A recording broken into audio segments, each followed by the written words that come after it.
ఏదో అంటారు కదా, రేవంత్ రెడ్డి ఊకే మొగోడు మొనగాడు మొగోడు మొనగాడు అంటాడు కదా. రేవంత్ రెడ్డికి మొనగాడు దొరకనంత వరకే ఆయన ముచ్చట నడుస్తుంది.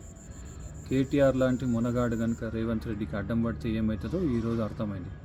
రేవంత్ రెడ్డి తిట్ల పోటీలో నాకు మించిన మొనగాడు లేడనుకున్నాడు, కానీ తిట్లు అనే పదాలు వాడకుండానే రేవంత్ రెడ్డి ఇజ్జత్ ఎట్లా దిగచ్చు అనే విషయాన్ని కేటీఆర్ గారు ఈరోజు నిరూపించారు. కేటీఆర్ అనే ఈరోజు స్పీచ్లో చాలా స్పష్టంగా అనేక అంశాలపైన రేవంత్ రెడ్డి పరువు గంగల కలిసేటట్టు చేసిండు.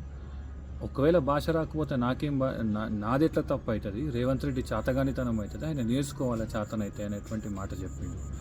ఇంకోటి ఏంటిది, ఏంది మా అయ్య గురించి మాట్లాడితే ఇబ్బంది పడుతున్నావు, కేటీఆర్ అన్నట్టు ఆయన మా నాయన బరాబర్ కేసీఆర్ లాంటి వ్యక్తి ఎవరైనా ఒక అనుకుంటే బాజాబ్తా చెప్పుకుంటాడు, అది మా గర్వకారణం. ఒకవేళ మీ అయ్య నాయనకి నీకు సంస్కారం నేర్పకపోతే, నీకు ఒక స్థాయి ఇవ్వకపోతే అది నీ ప్రాబ్లం అవుతుంది, కానీ మంది ప్రాబ్లం ఎట్లయితుంది అని అన్నాడు.